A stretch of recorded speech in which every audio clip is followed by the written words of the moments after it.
என் இனிய அன்பு உள்ளங்களே, உங்கள் அனைவருக்கும் என் அன்பான வணக்கம். அமுதோடு விஷமாகிறாய் நாவல் பகுதி 15. வாங்க தொடர்ந்து கதையை கேட்கலாம். மாலை அலுவலக நேரம் முடிந்தும் வேணி நட்சத்திராவுடன் இருக்கிறாள். தன் செல்போனில் நேரத்தை பார்த்த நட்சத்திரா, வேணி ஆபீஸ் டைம் முடிஞ்சிருச்சு, நீங்க வீட்டுக்கு போலாம் என்றாள். இல்ல மேம், சார் வந்த பிறகு நான் போறேன். நீங்க தனியா தானே இருப்பீங்க? பரவாயில்ல, நீங்க கிளம்புங்க, நான் பாத்துக்கிறேன். இல்ல மேம், சார் வரட்டும், அதுக்கப்புறமா நான் போறேன் என்று கூறி அவளோடு இருந்தாள். ஒரு 2 மணி நேரம் கழித்து தாத்தா வீடு திரும்பினார். இளவழகன் வரவில்லை. தாத்தா, அவர் எங்க? அவரை காணோம். நட்சத்திரா வாசலை எட்டி பார்த்தபடி கேட்டாள். அவன் இன்னைக்கு ஆபீஸ் போகலையேம்மா? போகலையா? உனக்கு தெரியாதா? அவன் உங்ககிட்ட எதுவும் சொல்லலையா? இல்ல தாத்தா. எங்க போயிருக்காரு? ஒரு பெரிய பிசினஸ் மீட்டிங்மா, ஹோட்டல் ரம்யால. நாளைக்கும் அந்த மீட்டிங் இருக்கு. நாளைக்கும் அவன் ஆபீஸ் வரமாட்டான். அவன் ஆபீஸ் போகாததாலதாம்மா நான் ஆபீஸ் போனேன். சரிம்மா, நான் போய் ட்ரெஸ் சேஞ்ச் பண்ணிட்டு வரேன் என்று கூறிவிட்டு தாத்தா அவரது அறைக்கு சென்று விட்டார்.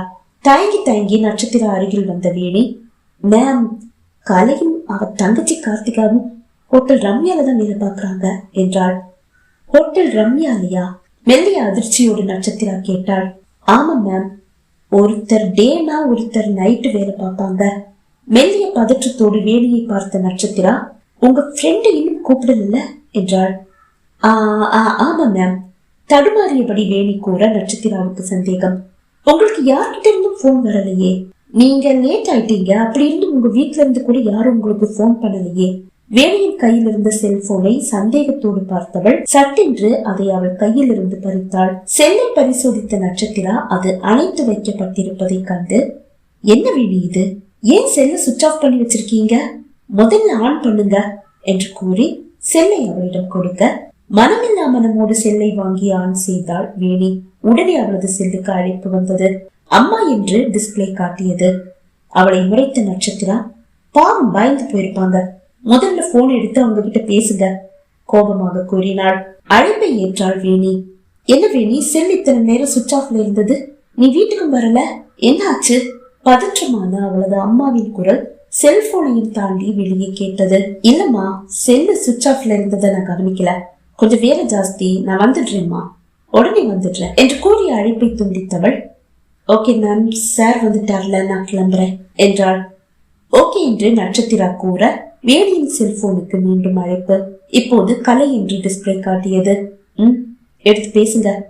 என்கிட்ட போனை தர சொன்னா தயங்காம என்கிட்ட கொடுங்க, நான் பாத்துக்கிறேன். அவள் அப்படி கூறினாலும் வேணிக்கு அழைப்பை ஏற்க மனமில்லை. தயங்கி தயங்கி அழைப்பை ஏற்றாள். என்னடி, இத்தனை நேரம் செல்ல சுவிட்ச் ஆஃப் பண்ணி வச்சிருக்க? நான் தான் அந்த நட்சத்திரா கிட்ட பேசணும்னு சொன்னேன்ல, இந்த ஹெல்ப்ப கூடவா நீ எனக்கு பண்ண மாட்ட? நன்றி கெட்டவளாடி நீ. கலை கேட்பது நட்சத்திரா செவியையும் எட்டியது. நட்சத்திரா கையை நீட்டினாள். மேம் இருக்காங்க, அவங்க கிட்ட போனை கொடுக்கிறேன் என்று கூறிய வேணி செல்போனை நட்சத்திராவிடம் கொடுத்தாள். செல்லை வாங்கி ஹலோ என்றாள் நட்சத்திரா. அவளது குரலை கேட்டதும் கனியா குரல் மாதிரி இருக்கே. கலை முணுமுணுப்பது நட்சத்திரா செவியில் விழுந்தது. ஹலோ என்று நட்சத்திரா மீண்டும் கூற, நட்சத்திரா தானே? சந்தேகத்தோடு கேட்டாள் கலை. நட்சத்திரா தான். என்னம்மா, சௌக்கியமா? சௌக்கியம்தான். சொல்லுங்க, என்கிட்ட என்ன பேசணும்? பெருசா எதுவும் இல்லம்மா, உன்னுடைய புருஷனை பத்தி ஒரு சின்ன இன்ஃபர்மேஷன். என்ன?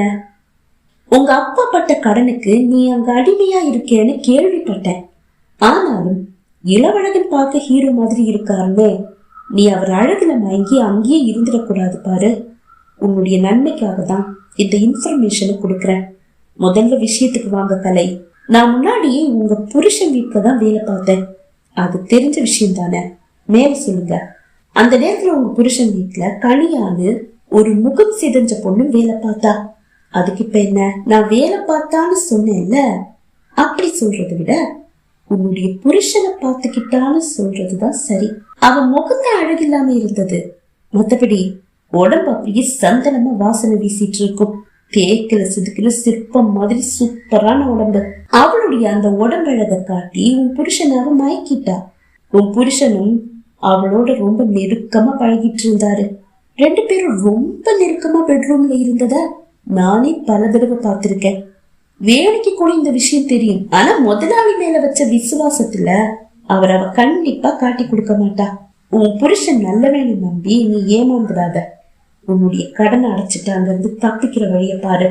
வாய் விட்டு சிரித்த நட்சத்திரா, கூட இருந்தவங்களையே ரெட் லைட்டுக்கு அனுப்ப உதவி செய்யறதா சொன்ன உன்னுடைய வாயிலிருந்து இது இல்ல, இதை விட கேவலமான வார்த்தைகள் வந்தா கூட ஆச்சரியப்படுறதுக்கு இல்ல. அதை கேட்டு ஆத்திரம் அடைந்த கலை, அந்த வேணி நாய் தான் இதையெல்லாம் உன்கிட்ட சொல்லிச்சா? அதை நம்பி உன் புருஷன் நல்ல வேணும்னு நினைச்சு நீ உன்னுடைய வாழ்க்கையை தொலைச்சிடாத. உண்மையிலேயே கனியா மேல உன்னுடைய புருஷனுக்கு ஒரு மயக்கம் இருந்தது, அது சத்தியமா உண்மை. அதுவும் எனக்கு தெரியும். தெரியுமா? எப்படி?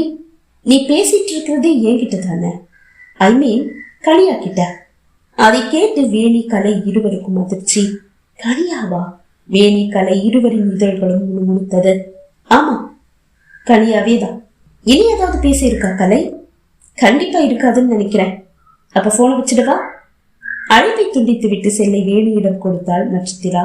அதை வாங்கிய வேணி சட்டென்று நட்சத்திரா பாதத்தில் வீழ்ந்து கண்ணீர் சிந்தியபடி, என்ன மன்னிச்சிடு கனியா, நான் உன்னை ரொம்ப காயப்படுத்தி இருக்கேன். தகாத தோழிகளோட சேர்ந்து தகாத வார்த்தைகளை சொல்லி உன்னுடைய மனசை ரொம்ப காயப்படுத்தி இருக்க. என்ன மன்னிச்சிடு. எனக்காவது உன்னை பார்த்தா உங்ககிட்ட மன்னிப்பு கேட்கணும்னு நினைச்சிட்டே இருந்தேன். ஆனா அதுக்கு வாய்ப்பே கிடைக்கல. நட்சத்திராவா என் முன்னாடி நிக்கிற நீ கல்யாணம் எனக்கு இப்பதான் தெரியும். என்ன மன்னிச்சிடு. அவள் தேம்பி தேம்பி அழ அவள் தோளை பிடித்து உயர்த்திய நட்சத்திரா, நான் அதையெல்லாம் எப்பவோ மறந்துட்டேன். அது மட்டும் இல்ல, நீ இப்ப பழைய வேடி கிடையாது, திரும்பி நல்லவளா வாழ்ந்துட்டு இருக்க. அப்புறம் என்ன? தேங்க்ஸ் கனியா. ஆனா கனியா, கலை ரொம்ப மோசமானவ. நீ இளவழகன் சார கொஞ்சம் பத்திரமா பாத்துக்க. கண்டிப்பா வேணி. அப்புறம் கனியா, எனக்கு என்னமோ இன்னைக்கு சார் ஹோட்டல் ரம்யாவுக்கு போயிருக்க மாட்டாருன்னு தோணுது. போயிருந்தா அதை பத்தி கலை கண்டிப்பா சொல்லியிருப்பா. அதற்குள் தாத்தா உடை மாற்றி வந்து விட்டார். பின்னாலேயே இளவழகனும் வந்துவிட அவர்கள் பேச்சு அப்படியே நின்று போனது. வேணியை கண்ட இளவழகன், வேணி நீங்க இன்னும் கிளம்பலையா என்று கேட்டான். சார் வர லேட் ஆயிடுச்சு சார், நான் இதோ கிளம்புறேன் என்று கூறியவள், கனியா நான் போயிட்டு வரேன் என்றாள். அதை தாத்தா கவனிக்கவில்லை என்றாலும் இளவழகன் கவனிக்கவே செய்தான். அழகா, நாளைக்கு ஹோட்டல் ரம்யால தானே மீட்டிங்? தாத்தா கேட்டார். நாளைக்குதான் தாத்தா அங்க மீட்டிங் வச்சிருக்கோம். இன்னைக்கு என்ன நடக்க வேண்டிய மீட்டிங்க நம்ம கெஸ்ட் ஹவுஸுக்கு மாத்திட்டோம். ஏன்பா, என்னாச்சு? ஹோட்டல் ரம்யால மீட்டிங் நடந்தா கண்டிப்பா பிசினஸ் ரகசியங்கள் கசிய வாய்ப்பு இருக்குன்னு எனக்கு ஒரு ரகசிய தகவல் வந்தது. அதனாலதான் மீட்டிங்க கெஸ்ட் ஹவுஸுக்கு மாத்திட்டோம். அப்போ நாளைக்கு சாதாரண மீட்டிங் தான் தாத்தா. மீட்டிங் முடிஞ்சது, பார்ட்டி வேற இருக்கு.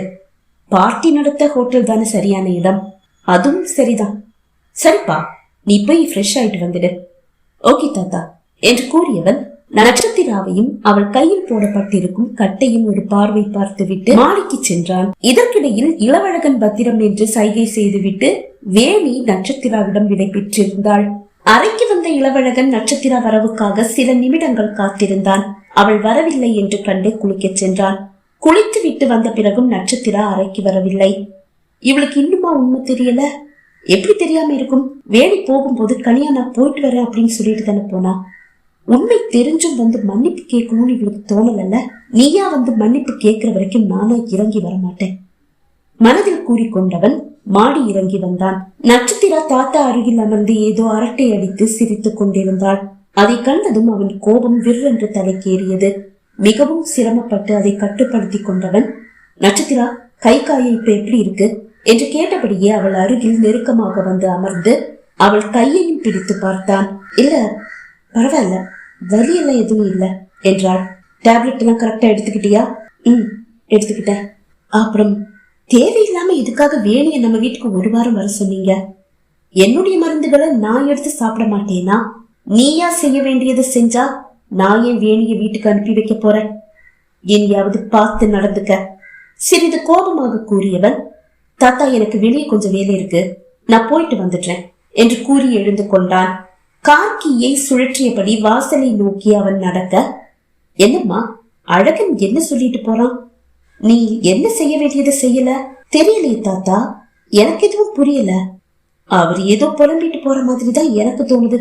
அவள் வேண்டுமென்றே சத்தமாக கூற நின்று நிதானமாக தலையை திருப்பி அவளை பார்த்தவன், புரியலையா என்று கேட்டான். எதுவும் அறியாதவள் போல் அவள் கூற பொங்கி வந்த கோபத்தை அவன் பற்களை கடித்து கட்டுப்படுத்தி கொண்டான்.